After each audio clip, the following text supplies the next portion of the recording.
कहते हैं भूगोल ही नियति है, मतलब आपकी ज्योग्राफी ही आपकी डेस्टिनी तय करती है। बिल्कुल सही कहा। और आज हम एक ऐसी ही जगह की बात करने वाली है जहां भूगोल, भविष्य और सियासत सब आकर मिल रहा है। ग्रीनलैंड, बर्फ की एक विशाल चादर जो अचानक दुनिया की बड़ी ताकतों के लिए एक शतरंज की बिसात बन गई है। सही बात है। हमारे पास जो स्रोत हैं वो इस पहेली के अलग अलग टुकड़ों को जोड़ते हैं। हम ये समझने की कोशिश करेंगे कि अमेरिका की ग्रीनलैंड में इतनी दिलचस्पी सिर्फ जमीन और खनिजों के लिए है या फिर कहानी इससे कहीं ज्यादा बड़ी है जो शायद अंतरिक्ष तक जाती है। बिल्कुल, और ये विषय यूपीएससी की तैयारी कर रहे छात्रों के लिए खासकर बहुत महत्वपूर्ण है। सामान्य अध्ययन पेपर 2 में जो अंतर्राष्ट्रीय संबंध का खंड है, उसके लिए ये एक बेहतरीन केस स्टडी है। वो ग्रीनलैंड खरीदना चाहते हैं तो दुनिया भर में लोगों ने इसका मजाक उड़ाया था, लेकिन उनकी तरफ से आधिकारिक वजह क्या दी गई थी? आधिकारिक वजह, जैसा कि अक्सर होता है, वो थी राष्ट्रीय सुरक्षा। ट्रंप का तर्क बहुत सीधा था। उन्होंने कहा कि ग्रीनलैंड के आसपास का इलाका रूसी और चीनी जहाजों से भर गया है। मतलब ये बहुत स्ट्रेटेजिक है और हमें नेशनल सिक्योरिटी के नजरिए से इसकी जरूरत है। एक सीधी सादी कहानी। लेकिन क्या ये कहानी सच थी? क्या सच में वहां मतलब चीनी और रूसी पनडुब्बियां घूम रही थीं? यहीं पर तो बात दिलचस्प हो जाती है। हमारे स्रोत, जिनमें फाइनेंशियल टाइम्स की रिपोर्ट भी शामिल है, वो इस दावे को पूरी तरह से खारिज करते हैं। अच्छा। हाँ, रिपोर्ट के मुताबिक 2 सीनियर नॉर्डिक राजनयिक, जिनकी नीटो इंटेलिजेंस तक पहुंच थी, उन्होंने साफ कहा कि ग्रीनलैंड के आसपास ऐसी कोई गतिविधि है ही नहीं। एक ने तो यहां तक कहा, मैंने इंटेलिजेंस देखी है, वहां कोई जहाज नहीं है, कोई पनडुब्बी नहीं है। अरे वाह! तो मतलब ये पूरा जहाजों का जमावड़ा वाला दावा सिर्फ एक बहाना था? लगता तो यही है। असल कहानी कुछ और ही थी। बिल्कुल। नॉर्वे के विदेश मंत्री ने भी यही बात दोहराई कि ग्रीनलैंड के पास बहुत कम रूसी या चीनी गतिविधि है।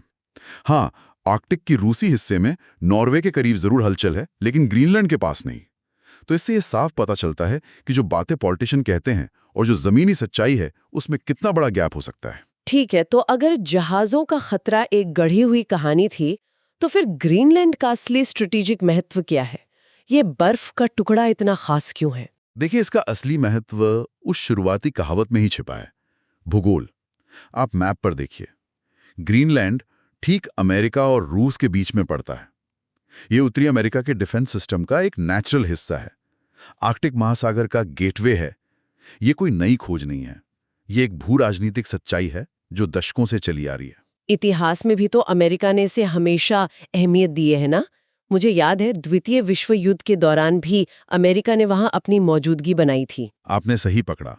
1941 में जब जर्मनी ने डेनमार्क पर कब्जा कर लिया था, तो अमेरिका ने ग्रीनलैंड को अपना एक संरक्षित क्षेत्र बना लिया। और फिर शीत युद्ध के दौरान 1951 में अमेरिका ने वहां थ्यूल एयरबेस बनाया। हाँ, जिसे अब पिटुफिक स्पेस बेस कहते हैं। बिल्कुल। ये बेस सोवियत संघ से आने वाले बॉम्बर्स और मिसाइलों के लिए एक अर्ली वार्निंग सिस्टम की तरह था।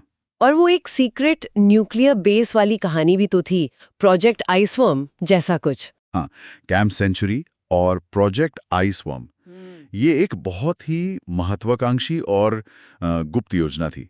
अमेरिका बर्फ की चादर के नीचे सुरंगों का एक नेटवर्क बना रहा था, ताकि वहां सोवियत संघ की नजरों से छिपाकर सैकड़ों परमाणु मिसाइलें तैनात की जा सके। बाप रे। हालांकि वो प्रोजेक्ट 1966 में बंद करना पड़ा, क्योंकि बर्फ उतनी स्थिर नहीं थी जितनी उन्होंने सोची थी।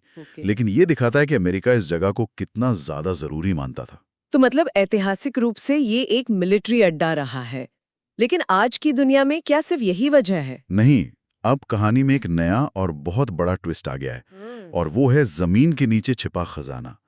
ग्रीनलैंड की बर्फ पिघल रही है और उसके नीचे से जो सामने आ रहा है वो है प्राकृतिक संसाधनों का अकूत भंडार। तेल, गैस, यूरेनियम और सबसे जरूरी रेयर अर्थ मेटल्स। हाँ, वही धातुएं जो हमारे स्मार्टफोन्स, इलेक्ट्रिक कारों और लगभग हर हाईटेक गैजेट में लगती हैं, जिनके लिए आज पूरी दुनिया चीन की तरफ देख रही है। बिल्कुल। और यही आज की जियोपॉलिटिक्स की सबसे बड़ी सच्चाई है। अमेरिका और पश्चिमी देश अपनी सप्लाई चेन को सुरक्षित करना चाहते हैं। वो रेयर अर्थ मेटल्स जैसी जरूरी चीजों के लिए चीन पर अपनी निर्भरता कम करना चाहते हैं। और ग्रीनलैंड इस पहेली का एक बहुत बड़ा, शायद सबसे बड़ा टुकड़ा हो सकता है। ठीक है, तो इस ग्रेट गेम में अमेरिका है जिसके पास ऐतिहासिक मौजूदगी है और भविष्य के संसाधनों पर नजर है। लेकिन इस खेल में दूसरे खिलाड़ी कौन है? रूस और चीन क्या कर रहे हैं? रूस के लिए आर्कटिक उसकी पहचान का हिस्सा है। उसका पूरा उत्तरी तट आर्कटिक में है। जैसे जैसे बर्फ पिघल रही है, रूस वहां अपनी सैन्य मौजूदगी तेजी से बढ़ा रहा है, नए बेस बना रहा है और लगातार सैन्य अभ्यास कर रहा है। खासकर अलास्का के पास, जहां रूस और अमेरिका की सीमा मिलती है, वहां तनाव बढ़ रहा है। और चीन, वो तो आर्कटिक देश भी नहीं, हजारों मील दूर है, वो इस कहानी में कैसे फिट होता है? चीन खुद को एक निकट आर्कटिक राज्य यानी नियर आर्कटिक स्टेट कहता है। उसकी रणनीति मिलिट्री से ज्यादा इकोनॉमिक है। वो आर्कटिक के देशों में बड़े पैमाने पर निवेश कर रहा है, खासकर प्राकृतिक संसाधन परियोजनाओं में। उसकी नजर उत्तरी समुद्री मार्ग पर भी है।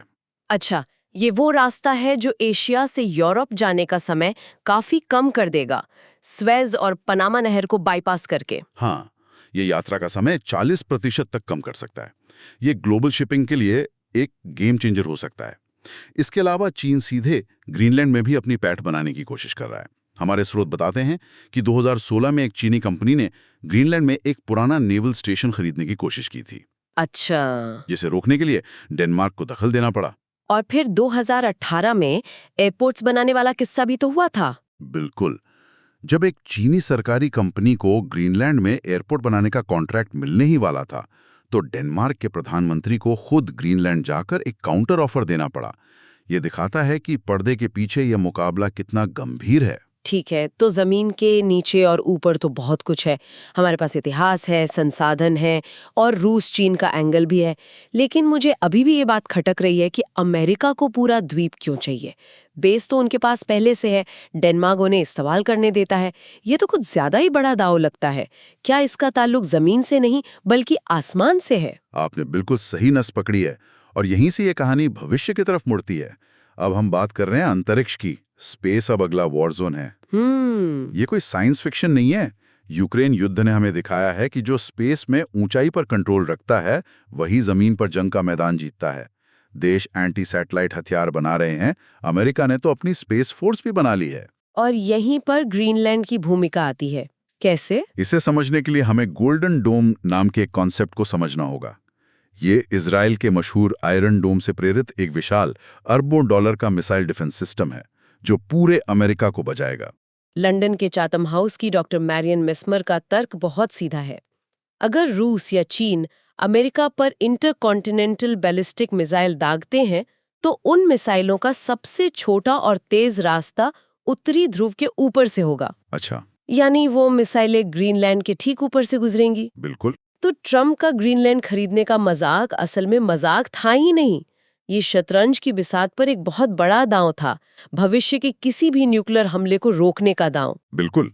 ये सिर्फ जमीन का टुकड़ा नहीं, बल्कि अमेरिका के लिए एक अदृश्य ढाल, एक इनविजिबल शील्ड खरीदने जैसा है।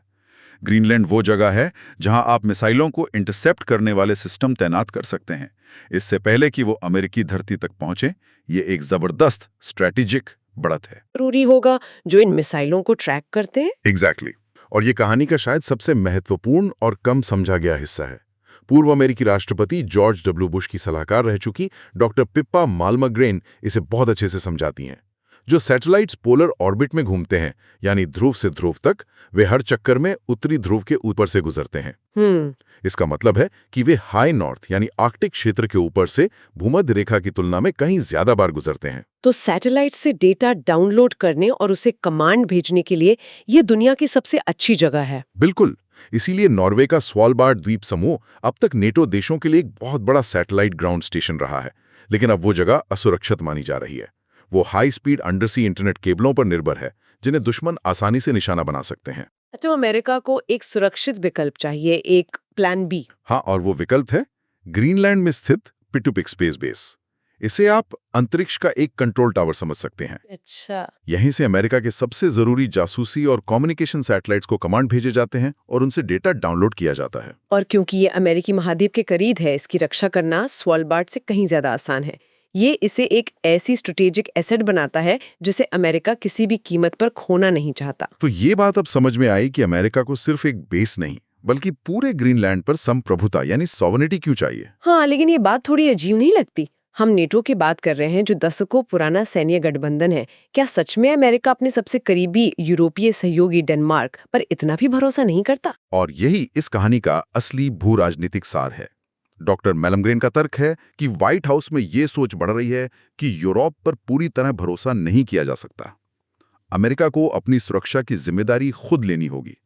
भविष्य के अंतरिक्ष युद्ध के लिए अपने सबसे जरूरी कंट्रोल टावर का रिमोट कंट्रोल किसी और देश के हाथ में, चाहे वो दोस्ती क्यों ना हो, नहीं छोड़ा जा सकता। मतलब पूरी संप्रभुता का मतलब है पूरा नियंत्रण हमेशा के लिए। हाँ, बिना किसी राजनीतिक दबाव के। तो इन सब का मतलब ये है कि ये किसी रियल एस्टेट टाइकून की एक द्वीप खरीदने की सनक नहीं थी।